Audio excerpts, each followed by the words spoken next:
Welcome back, everybody, to another episode of Movie Social. We're your hosts, Ricky and Stephen. What up, what up, what up? Today's episode, we're going to be doing a spoiler review of the Netflix series Youn Wallander. Yes, it's another foreign series by Netflix, which is becoming a major, phenomenal thing that Netflix is doing, having a lot of these foreign shows that you can watch in your own language, which is great. I just think this was in English, though. A lot of them are, but a lot of them aren't either. That's true. And it's really becoming a big thing, and it's allowing you to see other cultures and other aspects of the world and how they do filmmaking, which is phenomenal, which I like. That is also true. But this show, in general, is centered around a rookie cop at that, called Wallander, who was first big case comes at his own home when this kid is strapped to a fence in a way, painted a flag, I forget what flag it was, on his face with duct tape taped to his lips, which we find out it has a grenade stuck in his mouth with the pin stuck on the tape, and one of the people that they eventually start looking for comes out of nowhere, pulls the tape off and just runs, and then kaboom.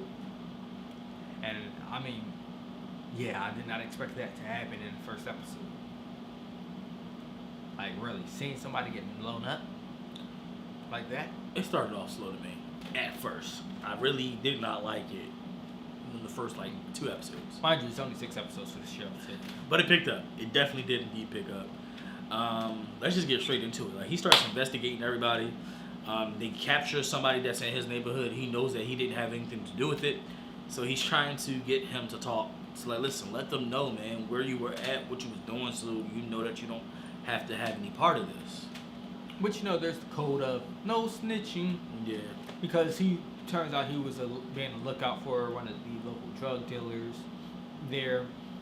But at the same time, this kid has so much potential. He has a scholarship to play soccer at another school. Well, as they say, football. Yeah. I'm speaking in American terms here for that one, my bad. At another school where they're going to even move him and his mom into another home, somewhere better and all that, giving him a better opportunity at life, which is good. But because of the whole investigation, he eventually loses that scholarship. Even though he was cleared of all charges eventually, they just didn't want anything to do with it because as they said, if it smelled bad, it probably is bad. Where there's smoke, there's fire, essentially. Which is a whole load of crap. To me, that was racially biased because, of course, he was black. I mean, definitely could be racially biased. But then it just keeps getting deeper and deeper and deeper. Uh-huh. They found out who was the person who ripped the whatchamacallit off. They found out who he was. But even as that, there's 3 different dynamics happening at the same time, because at the same time, Wallander's trying to help this kid because eventually he turns to this new gang because he doesn't have any other options, and so he's trying to prevent that while doing this investigation, while also dating one of the people that he first met while investigating all of this, which is kind of crazy. But it turns out all of this is connected, and he was always on the right path all along of who did all this. And you know what the craziest thing was, though, to me?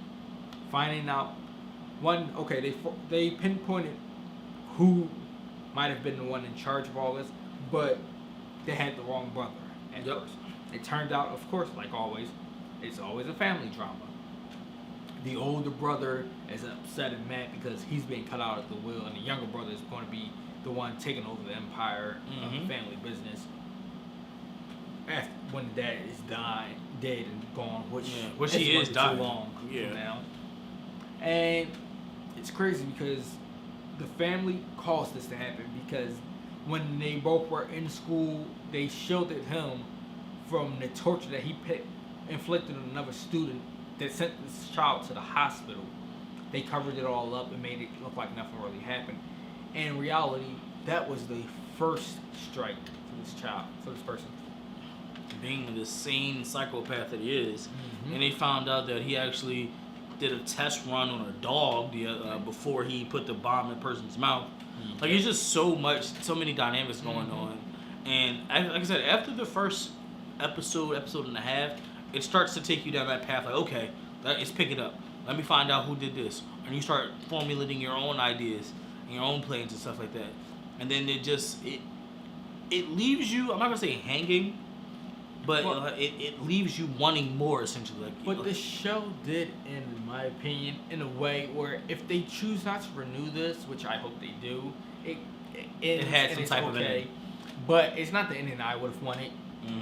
Because, they find out who did it. They can't arrest him because they don't have the evidence to. They prevented him from killing his brother because that was his whole plan all along. But then the captain ends up being the one who dies. Yes, all because the brother too is such an arrogant person. Because your heart's in the right place all the time, but you still are arrogant. You should have listened. You still trying to get to your car, and the car was the one that was booby trapped and bombed. As soon as he hit the key to open up the car, to unlock the car and start the ignition.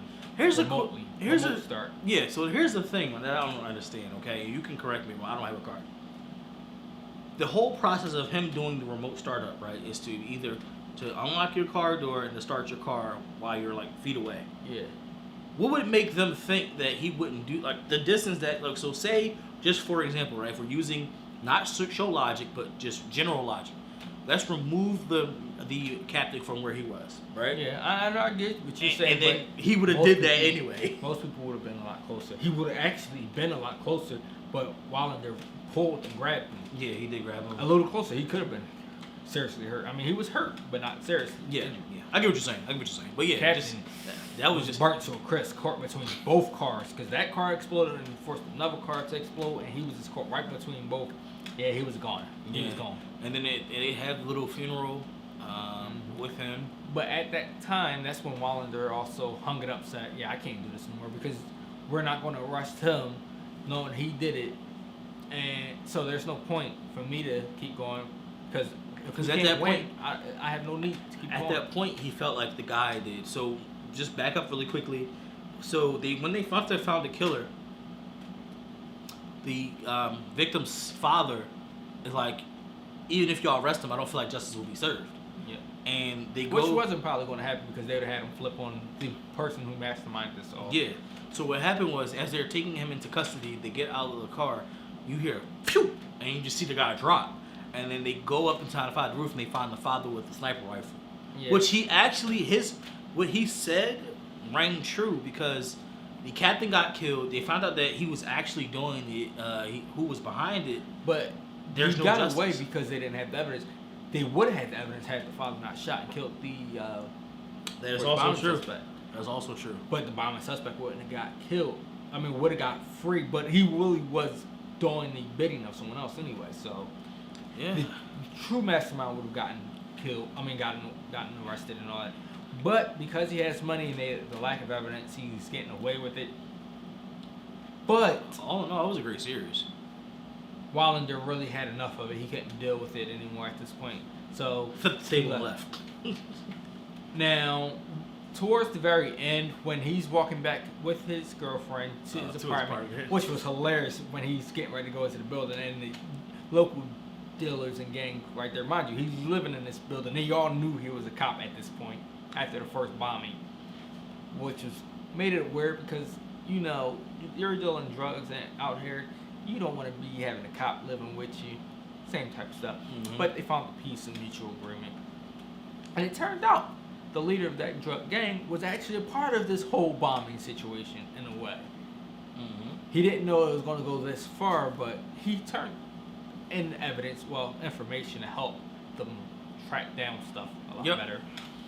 But as they're going to his apartment door, there's a package. Well, not necessarily a package, but something wrapped up at his door. I swear I thought this was a bomb. It did seem like a bomb. But it turned out to be some type of food being left there. I'm like really? Some banana bread or something. I was like, really? This is how we're going to end it now? Because then they go inside and it goes off. Yep. I'm like, how it ended. I thought it was going to be a bomb, get ready to go off, and we have some big epic season 2 opening of this. But who knows? This could get renewed and it could continue on and then they actually do wind up arresting this guy, or they could do an anthology type series where it's a whole nother story. Agreed. Who knows? Yeah, I enjoyed the series, man. Like I said, it definitely started off slow for me for the first episode and a half, but then it definitely picked up. Me personally, I'll give it a solid 7.5 out of 10. Always with these sevens. It's not lucky number 7. We're not playing the lottery.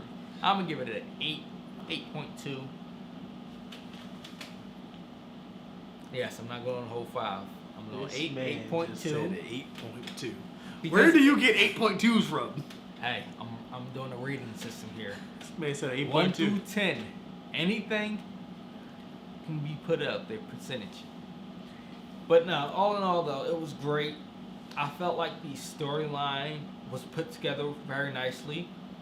You really couldn't easily see who the villain was till you got halfway through the story. Mm-hmm. And they kept it all in there through 6 only episodes. And the acting was great. Agreed. Let us know what you thought about this in the comments below. And do you guys hope that there is a season 2? Let us know. Till next time.